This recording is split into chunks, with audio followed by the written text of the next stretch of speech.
All hell is breaking loose as Donald Trump's disastrous and unlawful war in Iran continues to escalate, engulfing the entire Middle East in absolute war. On the one hand, Iran is striking Bahrain and Dubai and central Israel, Tel Aviv, northern Israel. On the other hand, Israel's just demolishing Lebanon. I mean, southern Lebanon, Beirut, everything surrounding Beirut utterly destroyed. Buildings are being toppled in Iran, the United States, and Israel dropping weapons almost indiscriminately all over Iran. Iran keeps launching those ballistic missiles and those Shahid drones. And meanwhile, you have President Zelensky of Ukraine speaking before both houses in the UK Parliament, trying to explain, like, hello, we know how to shoot down these Shahid drones. We've also developed our own drones. We've developed sea drones. We've developed the most advanced drones that there are. Maybe you want to speak with Ukraine because we know a thing or two about modern warfare. Also, something I want to talk about in this video as well. NATO recently ran a simulation of all of the NATO assets versus Ukraine, with Ukraine's sea drones and its air drones and its FPVs, those first-person viewing drones that Ukraine uses. In all 5 simulations, Ukraine beats NATO. And what this tells you is modern warfare is all about drones and countering drones with the right types of interceptors.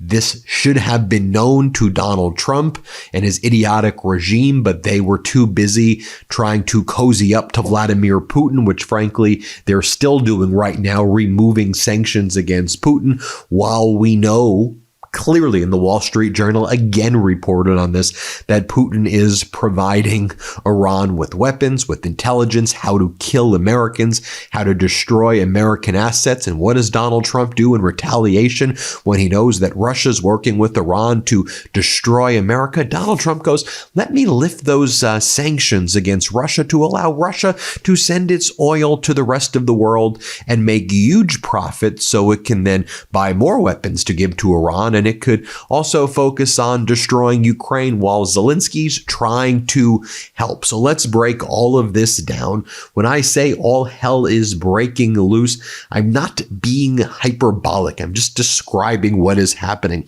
Watch what just happened in central Beirut in Lebanon after an Israeli airstrike. Israel's just demolishing entire buildings. They say they're going after Hezbollah, which they are targeting Hezbollah, but they're also targeting civilians, and they are killing people in hospitals and mothers and children, and it is absolutely despicable. Here, play this clip.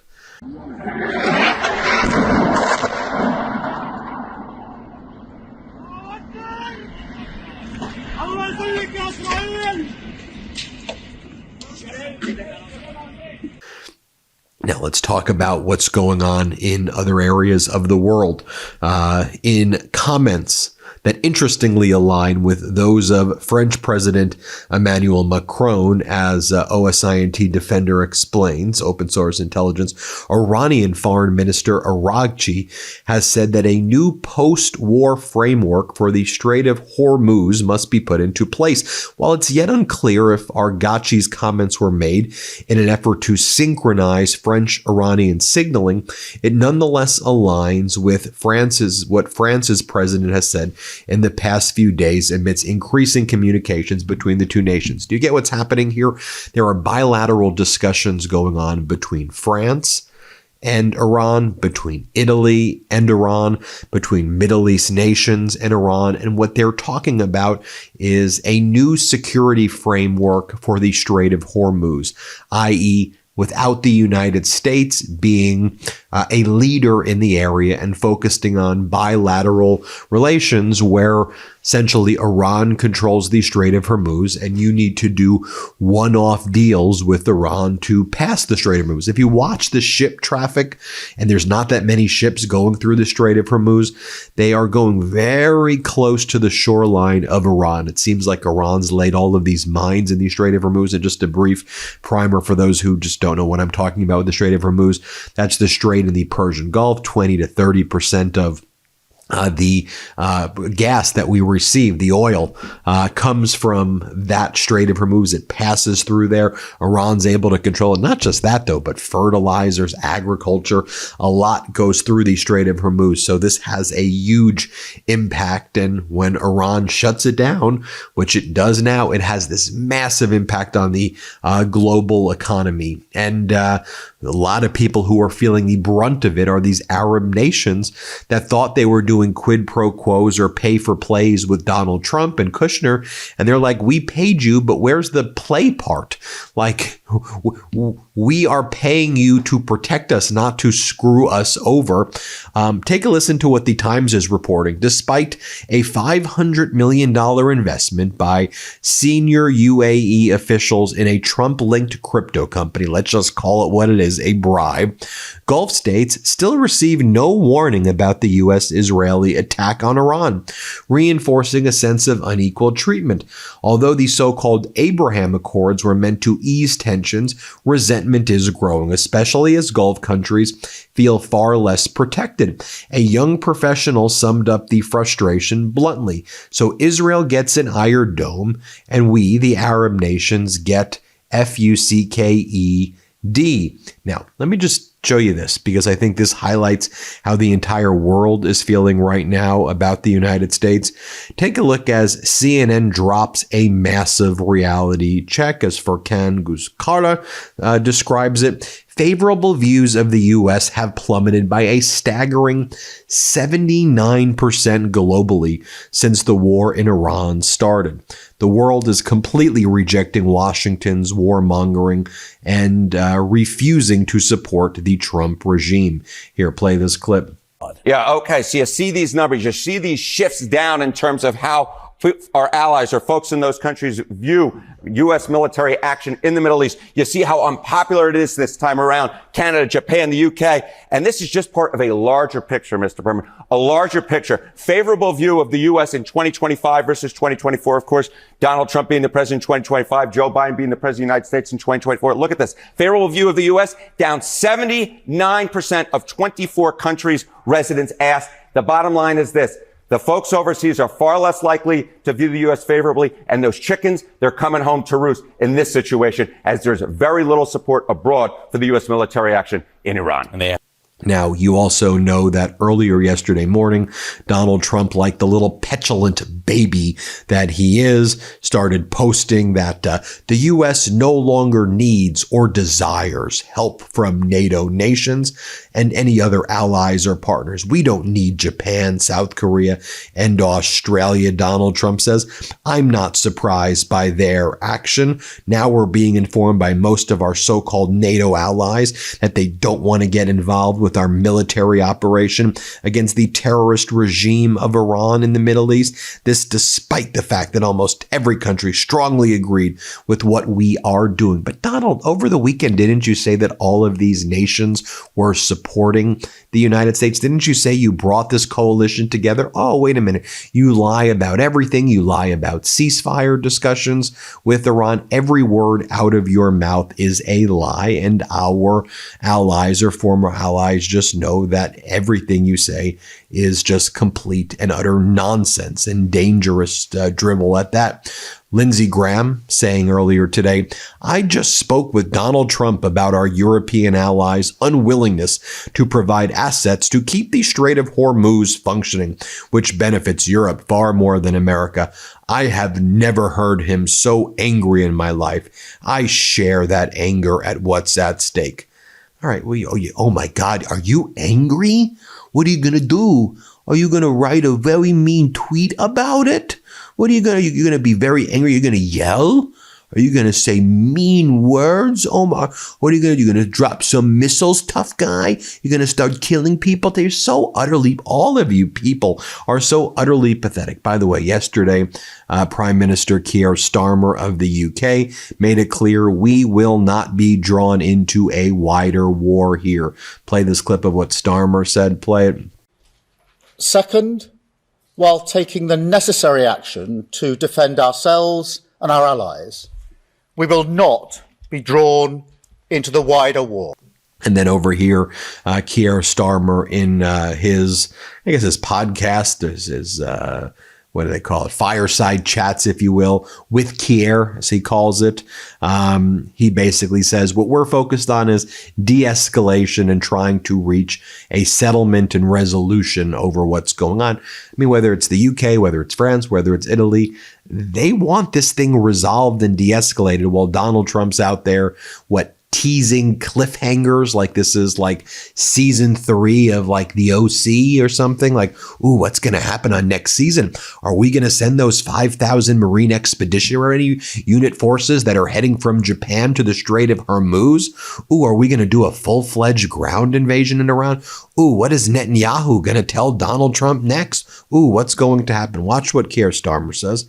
Whether it's conflict in the region, whether it's the impact on oil and gas, or just the worry that most people have about how's this going to impact me in my home, the best way to reduce the impact is to de-escalate, to get to the end of hostilities, and then get to a negotiated settlement. And we're speaking to all of our allies to try and make sure that that happens as quickly as possible. Let me tell you, if there's a surefire way to wake up feeling fresh after drinks with friends, it's with pre-alcohol. ZBiotics Pre-Alcohol Probiotic Drink is the world's first genetically engineered probiotic.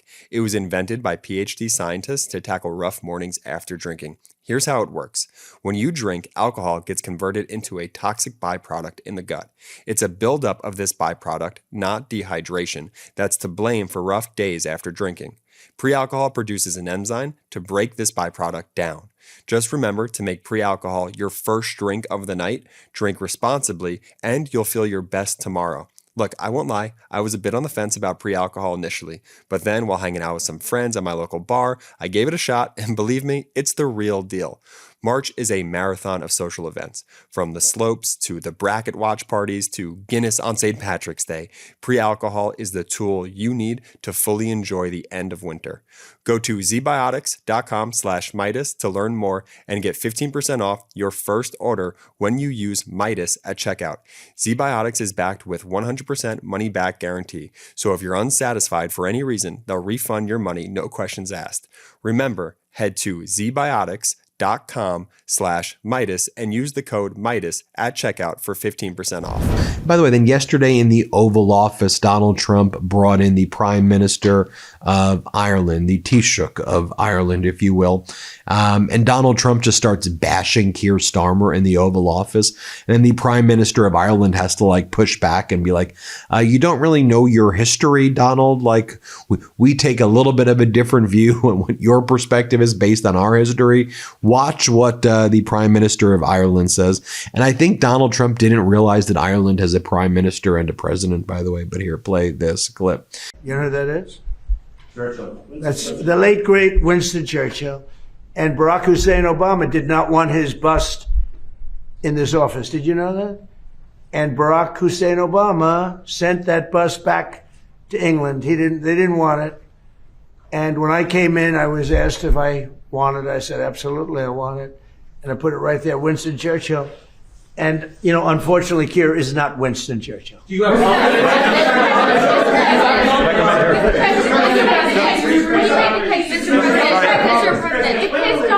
No, hold it. Right. Just could I hold it? Hold it. Just make a number of points. First of all, I think, notwithstanding what has happened, the transatlantic relationship between Europe and the US is very, very important on a number of fronts. And I think we've had issues over the last year or two, but we settled them. And I think many of these leaders engaged with you, particularly on trade initially. Remember all the fuss last year, but we got a landing zone between Europe and the US, and I think we can get a landing zone again. And I think I just met with Keir Starmer last week. The British-Irish relationship was a very important one. Churchill was a great wartime leader, although in Ireland there was kind of a different perspective in terms of during our own war of independence and so on. He created his own bit of difficulties for us. But that said, he was a great wartime hero. Keir Starmer has done a lot to reset the Irish-British relationship. I just want to put that on the record. But I do believe that he's a very earnest, sound person who I think you have a capacity to get on with. You've got on with him before. And you've got on with other European leaders as well. Now, as I mentioned earlier, there was a NATO naval exercise where the Ukraine-led forces defeated the NATO fleets using sea drones versus all the NATO ships. Right? Think about it. The NATO has all of the top ships, everything. And in the simulations, Ukraine won 5 out of 5 scenarios. They sank all the frigates in the simulation. NATO forces never even detected the Ukrainian drones. And folks, this is really important. And it's important to note, why do you think, for a variety of reasons, why Russia is sharing satellite imagery and drone technology and weapons with Iran? Because Russia knows that it's getting its ass kicked from Ukraine right now. And Donald Trump is throwing Russia a lifeline right now, both in terms of economically by lifting the oil sanctions against Russia, allowing it to sell oil at like hugely inflated prices now. What's a barrel of oil now? 103, 105. I mean, that's heading up to $150 per barrel soon. Just watch. Right now it's at $103 per barrel. You know what you're paying. It's over $5 for diesel. It's approaching $4 on average, right? Just across the country to fill up your own car with gas. So Russia is hugely benefiting from this. And also Russia knows that if it can bog down the U.S. here, they could try to siphon resources away from Ukraine. And Russia wants to destroy the United States. That's Russia's goal. While Donald Trump wants like selfies with Putin. It's so freaking bizarre. So that's what Russia's doing. So Zelensky spoke in Parliament in the UK and he addressed both houses. This was one of the most powerful speeches I've seen. Here's what Zelensky talks about, how he's educating NATO. So over there you have him, you have Starmer, and then you have the Secretary General of NATO. All of them are there together. And then he's speaking in front of both houses in the UK Parliament. And Zelensky's like, let me explain to you how modern defense works. Watch this. He goes, we must go further. We must build modern defense forces. Isn't it incredible how Ukraine, through its ingenuity and innovation, basically has the most powerful army in the entire world right now? Let me repeat that again. In my opinion, Ukraine right now has the most powerful military in the world, based on its technological innovations, its understanding of drones, its understanding of drone interceptors, its understanding of how to deal with Shaheeds. They have the most advanced. Now, they need resources, they need money, they need equipment because they're under attack, right? They need the support. But in terms of the knowledge and the ability to execute, there's just no one out there, no country out there that knows more than Ukraine. Here, play this clip. We must go further. We must build modern defense forces together, only together with you, with all our allies in Europe. We must produce all levels of air defense against drones and all types of missiles, including ballistic. Our seas must be secure and our forces in other seas must be protected from all threats. Europe not only has this potential, it also has a mission to protect not only itself, but what it believes in. We believe in people, in their rights and freedom. We believe in culture, and we want nations to live in real peace, strong peace, and communities in respect. Together, Europe is a global force, one of the world cannot do without, and that no one can stand against. We must grow this strength, and we can do it, and we must direct it, and we can. And then Zelensky talks about how they started off with these simple kamikaze drones, but then they built drones with turrets that can shoot down helicopters. Watch how he describes the innovation. This is quite incredible. Here, play this clip. We started with simple kamikaze drones, then we built drones with turrets that can shoot down helicopters. Now we have drones that can shoot down Russian fighter jets from the sea. We have developed boats that carry other drones. We also have boats that strike targets on land from the sea. And we are developing more stable drones that can operate longer and more effectively at sea. Soon, and not in the distant future, we will have systems that can operate even in ocean conditions. We are also effectively working on underwater systems. So, facing threats in the Black Sea, we are finding the right security solutions. And these solutions can be used in your matters as well, including in complex situations like the Strait of Hormuz today. Drones can solve problems that even a fleet sometimes cannot. Then he talks about the ability to churn these out. 2,000 effective and combat-proven interceptors every single day. 2,000 a day. Here, play this clip right here.